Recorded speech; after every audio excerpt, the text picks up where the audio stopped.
Laboratorium penelitian tempat pacarku, Bayu, bekerja baru saja menerima seorang junior wanita baru, namanya Melati. Sesuai namanya, dia terlihat manis, lembut, dan seolah-olah tidak berbahaya. Namun bagi sesama wanita, instingku mengatakan sebaliknya. Melati sepertinya ingin belajar lebih dari sekadar cara menggunakan mikroskop dari Bayu. Dia ingin belajar bagaimana rasanya memiliki pacarku. Bayu bukanlah tipe pria yang mudah tergoda. Dia adalah lulusan teknik yang kaku, tipe laki-laki lurus, yang lebih mengerti kode pemrograman daripada kode perasaan wanita. Dia tampan, tentu saja, tapi dia tidak bodoh. Dia tahu betul batasannya. Suatu hari, Bayu bercerita padaku dengan nada datar khasnya. Ratna junior baru itu aneh, katanya sambil menyuap makan malam. Aneh kenapa? Tanyaku. Dia terus-menerus menempel padaku. Padahal aku sudah bilang kalau aku punya pacar. Tapi dia bilang dia cuma ingin jadi sahabat lawan jenis. Dia bilang dia nyaman ngobrol sama aku. Aku tertawa sinis. Sahabat, itu taktik lama, Mas. Puncak kekesalan Bayu bermula dari kotak bekal. Melati, dengan senyum manis dan lesung pipitnya, mulai membawakan makanan untuk Bayu setiap pagi. Kak Bayu, kata Melati dengan suara yang dibuat selembut mungkin, aku buatkan nasi goreng spesial. Kakak pasti bosan makan di kantin terus kan? Cobalah masakan rumah. Bayu menatap kotak bekal itu, lalu menatap Melati dengan tatapan bingung. Maaf, Melati.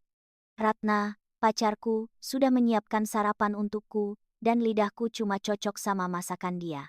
Kamu kasih ke satpam depan saja daripada mubazir. Melati terdiam, wajahnya memerah menahan malu, tapi dia tidak menyerah. Dia tetap berusaha mencari celah. Dia memiliki mata yang besar dan berair, tipe wajah yang mudah memancing rasa iba laki-laki. Tapi sayangnya, laki-laki yang dia incar adalah Bayu, pria yang berpikir bahwa air mata wanita itu hanyalah sekresi kelenjar lakrimal yang berlebihan. Suatu malam, aku dan Bayu sedang bersantai di sofa apartemen kami, menonton film di Netflix.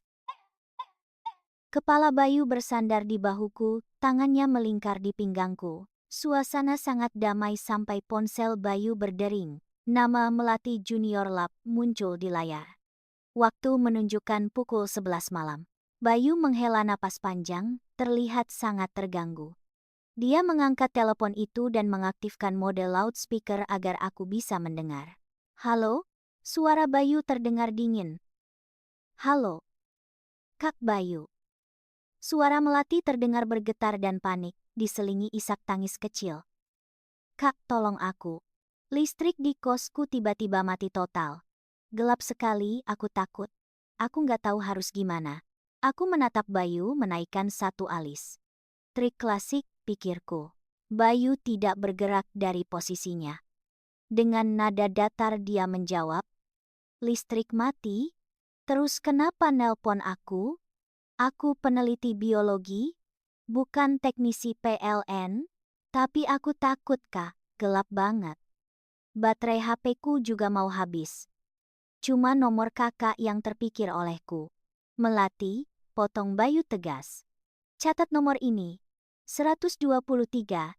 Itu nomor call center PLN. Kamu telepon mereka, laporkan gangguan. Kalau kamu telepon aku, listriknya nggak bakal nyala. Ngerti? Sebelum Melati sempat menjawab, Bayu hendak mematikan telepon, tapi suara Melati terdengar lagi, kali ini lebih histeris. Tunggu Kak, jangan dimatikan. Aku dengar suara aneh di depan pintu kamar. Kayaknya ada orang yang mau masuk. Aku takut banget, Kak. Jangan-jangan itu hantu atau orang jahat. Tolong temani aku ngobrol sebentar. Bayu memijat pelipisnya. Kalau itu hantu, percuma kamu telepon aku. Aku nggak bisa ngusir setan. Kalau itu orang jahat, kamu telepon polisi, bukan telepon senior kantor. Aku cuma bisa nyeduh kopi buat pacarku. Nggak bisa berantem sama maling. Telepon polisi sekarang. Atau teriak minta tolong tetangga. Tapi Kak, klik. Bayu memutus sambungan telepon. Dia melempar ponselnya ke meja kopi dengan kesal. Gadis itu benar-benar punya masalah. Gumam Bayu. Kenapa dia bisa lolos seleksi masuk lab sih? Aku tertawa terbahak-bahak melihat ekspresi kesal Bayu. Mungkin dia pikir kamu bakal lari ke kosnya bak pahlawan kesiangan. Mimpi, jawab Bayu singkat, lalu kembali memelukku. Kisah ini diterjemahkan oleh kanal Kisah Cinta Misteri. Mohon like dan subscribe kanal ini untuk mendukung kami, terima kasih. Keesokan harinya aku mengantar Bayu ke kantor. Saat mobil kami berhenti di parkiran, tiba-tiba sosok Melati muncul entah dari mana. Dia mengetuk kaca jendela mobil bagian penumpang tempat Bayu duduk. Bayu menurunkan kaca jendela.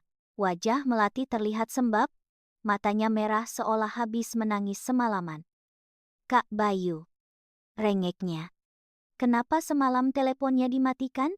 Kakak tahu nggak, semalam benar-benar ada orang aneh di depan kamarku. Aku ketakutan setengah mati sampai nggak bisa tidur. Tanpa permisi, Melati mencoba membuka pintu mobil dan menarik lengan Bayu, seolah ingin mencari perlindungan. Aku takut pulang sendirian nanti sore kak, boleh nggak aku numpang? Bayu dengan cepat menepis tangan Melati dan mundur menjauh. Gerakan tiba-tiba itu membuat Melati kehilangan keseimbangan dan hampir terjatuh. Saat itulah Melati melihatku duduk di kursi pengemudi. Oh! Melati terkejut, lalu ekspresinya berubah menjadi ekspresi korban yang terzalimi. Jadi ada Kak Ratna di sini. Kak Ratna, apa karena kakak yang melarang Kak Bayu menolongku semalam? Maaf ya kak, tapi aku benar-benar dalam bahaya semalam. Sesama perempuan harusnya kakak mengerti. Aku menatapnya dingin. Melati, kalau kamu dalam bahaya, kantor polisi ada 2 blok dari sini. Pacarku bukan satpam pribadi kamu. Bayu segera mendorong pelan bahu Melati agar menjauh dari pintu mobil. Melati, berhenti bersikap dramatis. Kamu bikin macet parkiran. Sana masuk. Melati menggigit bibir bawahnya, menatap Bayu dengan mata berkaca-kaca, lalu menatapku dengan tatapan penuh kebencian yang tersembunyi, sebelum akhirnya berbalik dan lari masuk ke gedung kantor. Bayu masuk kembali ke mobil dan mencium pipiku. Dah sayang. Nanti jemput aku lagi ya. Jangan pedulikan orang gila itu. Aku pikir gangguan itu akan berhenti di situ. Tapi ternyata Melati punya strategi lain. Sekitar 6 bulan yang lalu, Melati pernah meminjam laptop kerja Bayu dengan alasan laptopnya rusak dan dia harus mengirim data mendesak. Bayu yang saat itu sedang sibuk dan tidak menaruh curiga, meminjamkan laptop cadangannya. Malam harinya, saat Bayu membuka laptop itu di rumah, dia berteriak kaget sampai melompat dari kursi. Astaga, apa-apaan ini? Teriak Bayu. Aku menghampirinya. Di layar desktop laptop Bayu, wallpapernya telah berubah, bukan lagi foto kami berdua saat liburan di Bali, melainkan foto selfie Melati. Di foto itu Melati mengenakan gaun tidur bertali tipis, tank top, dengan sedikit noda yogurt di ujung hidungnya, menatap kamera dengan pose innocent dan bibir yang sedikit terbuka. Jijik banget, kata Bayu, wajahnya pucat seolah melihat hantu. Kenapa ada benda kotor begini di laptopku? Tanpa pikir panjang, Bayu memotret layar laptop itu dengan ponselnya, lalu mengirim foto itu langsung ke grup WhatsApp laboratorium yang berisi semua rekan kerja, atasan, bahkan HRD. Bayu mengirim foto Bayu @Melati. Ini apa maksudnya? Kenapa wallpaper laptopku jadi foto kamu begini? Ini virus jenis baru ya? Atau laptopku kena hack? Tolong jelaskan, saya mau format ulang kalau ini malware. Seluruh grup heboh. Tak lama kemudian, Melati membalas dengan pesan suara voice note di grup. Suaranya terdengar panik dan manja. Melati VN. Aduh, maaf banget Kak Bayu, aku nggak sengaja. Sumpah aku nggak sengaja. Itu foto rencananya mau aku kirim ke mamaku. Aku nggak ngerti kenapa bisa tersetting jadi wallpaper. Aku gaptek banget kak. Maaf ya. Kak Ratna yang di foto wallpaper sebelumnya cantik banget. Dandanannya tebal dan kelihatan dewasa. Nggak kayak aku yang nggak bisa dandan, polos dan ceroboh. Kak Bayu jangan marah ya. Besok aku bawain kue buatan sendiri sebagai permintaan maaf. Mendengar VN itu, Bayu langsung melempar HP-nya ke sofa. Telingaku sakit. Kenapa suaranya kayak bebek kejepit begitu? Aku hanya tersenyum menenangkan Bayu. Dia sedang membandingkan dirinya denganku, Mas. Dia bilang aku tewas dan tebal make up, sedangkan dia polos dan natural. Itu trik supaya kamu melihat dia lebih imut. Bayu mendengus. Imut dari Hong Kong? Itu mengerikan. Bayu mengambil kembali HP-nya. Dia tidak membalas permintaan maaf Melati dengan lembut. Dia justru memention akun HRD di grup itu. Bayu, @HRD, Pusat Pak, tolong dicek kembali kualifikasi rekrutmen pegawai baru. Masa ganti wallpaper desktop bisa tidak sengaja? Dan, kalau benar dia segaptek itu sampai tidak bisa membedakan Save As dan Set As wallpaper, saya ragu dia bisa mengoperasikan alat lab yang harganya miliaran. Saya tidak mau menanggung risiko kerusakan alat. Skakmat. Besoknya aku dengar Melati dipanggil oleh manajer untuk evaluasi kinerja. Tapi, dasar wanita keras kepala, Melati belum menyerah. Kisah ini diterjemahkan oleh kanal Kisah Cinta, Misteri. Mohon like dan subscribe kanal ini untuk mendukung kami. Terima kasih. Puncak dari segala drama ini terjadi saat pesta akhir tahun laboratorium. Sebenarnya aku diundang. Tapi karena ada deadline mendadak di kantorku, aku tidak bisa hadir. Melati rupanya melihat ketidakhadiranku ini sebagai peluang emas. Malam itu, saat aku sedang lembur di kantor, ponselku bergetar hebat. Notifikasi dari grup istri-istri peneliti grup yang dibuat oleh para istri staf lab untuk berbagi gosip dan resep meledak. Ternyata, Bayu baru saja mengirimkan sebuah video ke grup tersebut, dan juga ke grup utama kantor. Aku membuka video itu. Di dalam video, terlihat suasana pesta di sebuah restoran. Meski cuaca di luar sedang dingin dan berangin sekitar 18 derajat, semua orang memakai jaket atau baju hangat.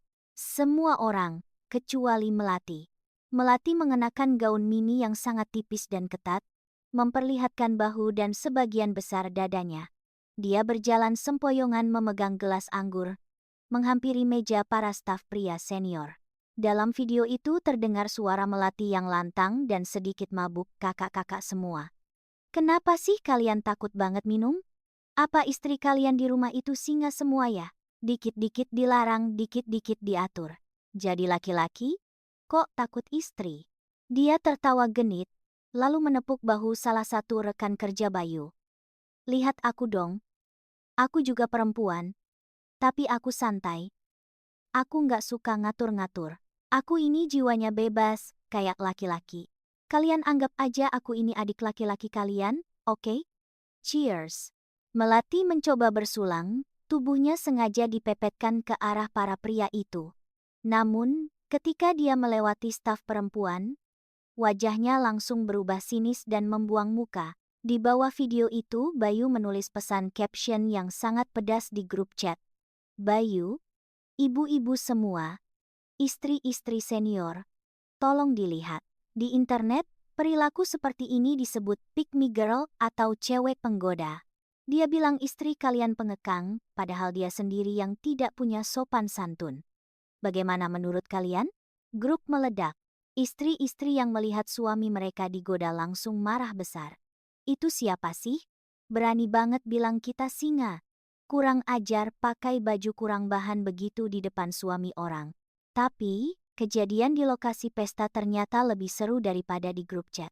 Aku mendapat cerita lengkapnya dari Bu Dewi, istri Profesor Hadi, kepala laboratorium. Bu Dewi ini adalah wanita kaya raya, berwibawa, dan paling anti dengan pelakor perebut laki orang. Dalam rekaman video lanjutan yang dikirim Bu Dewi secara pribadi padaku terlihat Melati sedang berusaha mendekati Profesor Hadi. Profesor, kata Melati dengan nada manja, Profesor hebat banget deh. Kalau saja saya punya mentor seperti Profesor dari dulu. Bu Dewi, yang duduk di sebelah Profesor Hadi, berdiri dengan tenang. Dia memegang gelas berisi jus jeruk. Mbak Melati, panggil Bu Dewi. Melati menoleh. Ibu. Kenapa Bu? Kamu kepanasan ya? Tanya Bu Dewi tersenyum. Hah? Enggak kok Bu, dingin. Oh, saya pikir kamu kepanasan, soalnya bajumu kurang bahan begitu. Sini saya dinginkan biar sadar. Biur. Tanpa ragu Bu Dewi menyiramkan segelas jus jeruk itu tepat ke wajah dan dada Melati. Suasana pesta seketika hening. Jus jeruk yang lengket menetes dari rambut dan baju Melati membuatnya terlihat menyedihkan. Ah, apa-apaan ini? Jerit Melati. Make up-nya luntur. Bu Dewi menatapnya tajam. Itu hukuman karena kamu tidak punya rasa malu. Kamu pikir kami para istri tidak tahu kelakuanmu? Kamu menggoda suami orang, menjelek-jelekan istri sah, dan berharap dikasihani? Di sini bukan tempat sampah untuk menampung wanita murahan seperti kamu. Kalau kamu mau jual diri, pergi ke klub malam, jangan di acara kantor suami saya. Profesor Hadi buru-buru menenangkan istrinya, tapi dia tidak memarahi Bu Dewi. Dia justru memalingkan muka dari Melati, merasa malu. Malam itu, pesta berakhir kacau bagi Melati. Dia lari keluar restoran sambil menangis sesenggukan. Tapi Bayu bilang padaku, tangisannya kali ini bukan akting. Itu tangisan malu yang sesungguhnya. Aku pikir itu akan membuatnya sadar. Tapi aku salah besar. Keesokan paginya, Melati melancarkan serangan balik yang lebih licik. Dia mulai mengirim pesan suara panjang lebar di grup kantor, memainkan kartu terakhirnya, playing victim. Berpura-pura jadi korban. Melati VN di grup, maafkan aku semuanya. Silakan hina aku. Aku tahu aku salah. Sebenarnya, aku cuma kesepian. Orang tuaku tidak pernah sayang padaku. Mereka cuma peduli sama kakak laki-lakiku. Aku selalu dituntut jadi sempurna. Aku jadi takut sama perempuan karena ibuku galak. Makanya aku lebih nyaman temenan sama laki-laki. Aku nggak ada niat menggoda. Aku cuma ingin merasa diterima. Bu Dewi, Kak Ratna, maaf kalau aku bikin kalian insecure. Dia menangis terseduh-seduh di akhir rekaman. Dan yang mengejutkan, ada satu orang yang membelanya. Bukan laki-laki, tapi Bu Siska, istri dari salah satu peneliti lain yang dikenal suka cari muka dan sering iri pada Bu Dewi. Bu Siska menulis, kasihan lo si Melati. Kita sesama wanita harusnya saling dukung, woman support woman. Mungkin dia memang punya trauma masa kecil.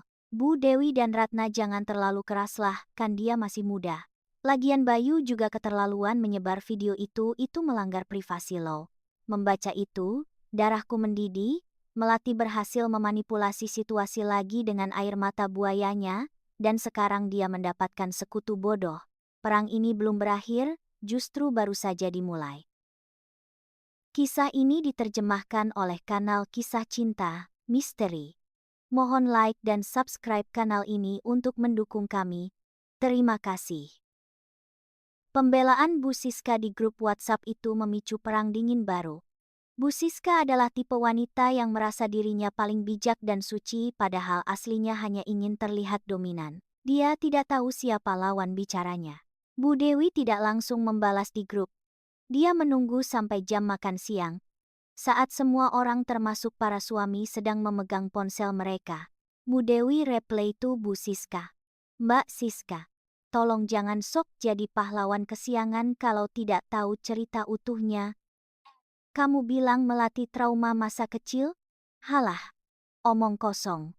Coba kamu tanya suamimu, Pak Rudi. Minggu lalu Melati minta tumpangan pulang sama Pak Rudi sampai ke depan gerbang kompleks, padahal arah rumah mereka berlawanan. Terus di dalam mobil, Melati bilang AC mobil Pak Rudi kurang dingin jadi dia harus buka kancing kemejanya.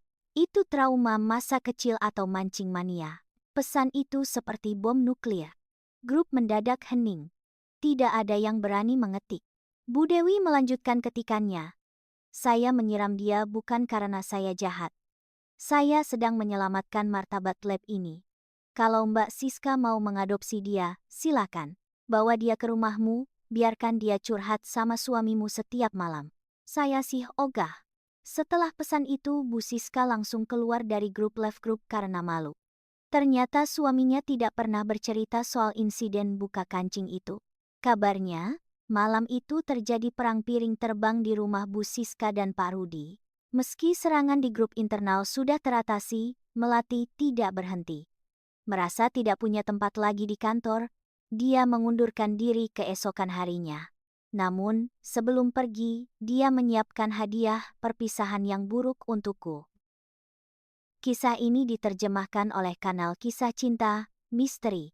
Mohon like dan subscribe kanal ini untuk mendukung kami. Terima kasih. Seminggu setelah Melati keluar, seorang teman kerjaku di kantor media meneleponku dengan panik. "Ratna, kamu harus buka Twitter X sekarang.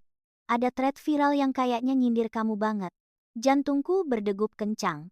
Aku membuka aplikasi itu dan menemukan sebuah utas yang sedang trending topik. Judulnya, "Derita Anak Magang, Dibully Istri Bos dan Pacar Senior Karena Terlalu Cantik." Akun itu anonim, tapi jelas itu Melati. Dia menulis cerita fiksi yang sangat meyakinkan. Dia menggambarkan dirinya sebagai gadis desa yang polos, pekerja keras dan pintar yang masuk ke lingkungan kerja toksik.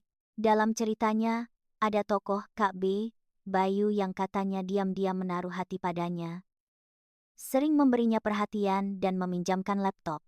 Lalu ada tokoh nenek lampir Ratna yang cemburu buta, menyebar fitnah dan menghasut istri bos untuk mempermalukannya di depan umum. "Aku cuma ingin kerja," tulisnya di akhir utas. "Tapi mereka menghancurkan mentalku. Apa salahku? Apa karena aku miskin dan mereka kaya?" Netizen Indonesia yang terkenal garang dan mudah terprovokasi langsung menelan mentah-mentah cerita itu. Kolom komentar penuh dengan cacian untukku. "Gila tuh si insecure banget jadi cewek. Spill akun si dong biar kita silaturahmi. Boykot aja kantor lakinya. Dalam hitungan jam identitas pribadiku bocor. Doxing." Instagramku diserbu ribuan komentar kebencian. Ada yang mengataiku wanita jahat, nenek sihir, bahkan ada DM yang menyuruhku mati. Bayu sangat marah. Dia ingin langsung membuat video klarifikasi, tapi aku menahannya. "Jangan emosi mas, kalau kita marah kita kelihatan salah. Kita lawan pakai data." Malam itu, aku meminjam laptop Bayu, laptop yang dulu pernah dipinjam Melati. Ternyata, meski Melati sudah menghapus chat history di HP Bayu saat dia diam-diam meminjam HP Bayu dulu, dia lupa logout WhatsApp web di laptop itu. Arsip chat dia dengan ibunya dan teman-temannya masih tersimpan rapi. Aku menemukan harta karun bukti. Ada chat Melati dengan temannya. Si Bayu itu susah banget ditembus, padahal udah aku kasih kode keras. Pacarnya yang sok cantik itu penghalang. Tapi tenang, ibuku punya rencana cadangan kalau cara halus gagal. Lalu chat dengan ibunya, "Mah, gagal lagi. Istri bos nyiram aku air. Malu banget." Ibunya membalas, "Dasar bodoh. Gunakan air matamu. Bikin cerita sedih di internet. Hancurkan nama perempuan itu. Kalau Bayu diputusin pacarnya, dia bakal galau. Itu kesempatanmu masuk." Aku tersenyum dingin. "Kena kau." Besoknya, aku tidak membuat klarifikasi panjang lebar yang membela diri. Aku hanya mengunggah tangkapan layar screenshot percakapan asli itu, ditambah video CCTV parkiran saat Melati pura-pura jatuh ke pelukan Bayu, dan tentu saja, rekaman suara desahan manja saat dia menelepon Bayu malam-malam soal listrik mati. Aku memberi caption singkat, "Maaf ya dik polos, jejak digital itu kejam. Ini bukti siapa yang sebenarnya mengejar dan siapa yang diganggu. Silakan nilai sendiri." Internet berbalik arah secepat kilat. Netizen yang tadinya menghujatku, sekarang berbalik menyerang Melati. Anjay, plot twist. Ternyata Suhu jijik banget chatnya sama emaknya. Diajari jadi pelakor sejak dini. "Mbak Ratna, tolongin kita basmi ulat keket ini." Melati langsung menghapus akunnya, tapi terlambat. Namanya sudah hancur. Namun kehancuran Melati justru memancing kemunculan raja terakhir dalam drama ini, ibunya. Kisah ini diterjemahkan oleh kanal Kisah Cinta Misteri. Mohon like dan subscribe kanal ini untuk mendukung kami. Terima kasih. Beberapa hari kemudian, aku mendapat panggilan dari kantor polisi. Ternyata Bayu sudah melaporkan Melati atas tuduhan pencemaran nama baik dan perbuatan tidak menyenangkan. Di kantor polisi, aku melihat Melati duduk tertunduk. Di sebelahnya ada seorang wanita parubaya dengan dandanan menor, memakai banyak perhiasan emas imitasi, dan tas branded palsu. Itu Ibu Sinta, ibu kandung Melati. Begitu melihatku masuk bersama Bayu, Ibu Sinta langsung berdiri dan berkacak pinggang. Heh, kamu ya perempuan yang namanya Ratna? Kamu apakan anak saya sampai dia depresi begini? Teriaknya. Suaranya melengking memenuhi ruangan SPKT. Polisi mencoba menenangkannya. Tapi Ibu Sinta makin menjadi-jadi. Anak saya itu Asep. Dia cantik, muda, pintar. Wajar kalau pacarmu itu naksir dia. Laki-laki mana yang gak mau sama daun muda? Kamu itu harusnya sadar diri. Sudah tua, jangan menghalangi rejeki orang. Aku ternganga. Logika macam apa ini? Bu, kataku tenang. Rejeki itu dicari dengan kerja, bukan dengan merebut pacar orang. Alah, munafik. Ibu Sinta meludah ke lantai. Saya besarkan Melati sendirian, saya didik dia supaya bisa mengangkat derajat keluarga. Pacarmu itu, si Bayu, dia punya masa depan cerah. Kalau dia nikah sama Melati, hidup kami terjamin. Kamu bisa cari laki-laki lain, kenapa harus serakah? Bayu maju, melindungi aku di belakang punggungnya. Ibu, tolong jaga bicara. Saya tidak pernah tertarik sama anak ibu. Anak ibu yang terus mengganggu saya. Dan sekarang ibu membenarkan kelakuannya? Ibu Sinta menatap Bayu dengan tatapan merendahkan. Lalu tiba-tiba dia berbalik dan menampar pipi Melati dengan keras. PLAK. Melati terpekik, memegangi pipinya yang memerah. Dasar anak gak berguna. Bentak Ibu Sinta pada Melati. Sudah mama bilang, kalau mau gaet laki-laki kayak itu harus agresif tapi pintar. Jangan sampai ketahuan. Sekarang lihat, kamu malah bikin malu mama. Investasi mama buat perawatan wajah kamu itu mahal. Tahu nggak? Melati menangis, tapi bukan tangisan manja seperti biasanya. Ini tangisan ketakutan. Ampun, Ma. Melati udah coba, tapi Kak Bayu emang nggak mau. Alasan. Ibu Sinta hendak memukul lagi tapi ditahan oleh polisi. Pemandangan itu membuatku sedikit iba, tapi juga ngeri. Ternyata Melati adalah produk dari ambisi ibunya yang gila harta. Dia dididik menjadi alat untuk memancing pria kaya demi uang. Setelah keributan itu kami pulang. Polisi tetap memproses laporan kami. Aku pikir Ibu Sinta akan takut hukum. Tapi ternyata orang yang terdesak masalah ekonomi dan gengsi bisa melakukan hal nekat. Kisah ini diterjemahkan oleh kanal Kisah Cinta, Misteri. Mohon like dan subscribe kanal ini untuk mendukung kami. Terima kasih. Teror dimulai. Ban mobilku sering kempes tiba-tiba. Ada bangkai tikus dilempar ke halaman rumahku. Dan puncaknya, aku merasa ada mobil hitam yang selalu mengikutiku sepulang kerja. Suatu malam, aku lembur sendirian. Bayu sedang ada dinas luar kota atau setidaknya itu yang aku tahu. Saat aku berjalan menuju parkiran basement yang sepi, bulu kuduku meremang, langkah kaki bergema di belakangku. Aku mempercepat langkah menuju mobil. Tapi tiba-tiba, sebuah mobil van hitam memblokir jalanku. Pintu geser terbuka. Dan 3 orang pria berbadan besar preman bayaran keluar. Wajah mereka sangar, bertato, dan menyeringai jahat. Neng cantik, ikut abang yuk, kata salah satu preman yang giginya ompong. Ada ibu yang mau ngobrol sama Eneng di tempat sepi. Aku mundur ketakutan, tanganku meraba-raba tas mencari semprotan merica. Siapa yang suruh kalian? Ibu Sinta? Pinter juga lu, jawab preman itu. Dia bayar kita buat ngerusak lu biar lu nggak laku lagi terus ninggalin cowok lu. Mereka mulai mengepungku. Aku berteriak minta tolong tapi basement itu kosong melompong. Salah satu preman berhasil mencengkeram lenganku. Aku meronta, putus asa. Duh, tiba-tiba, sebuah tendangan melayang menghantam dada preman yang memegangiku. Preman itu terpental mundur dan jatuh terjengkang. Aku mendongak. Di sana berdiri Bayu. Dengan napas terengah-engah tapi kuda-kudanya kokoh.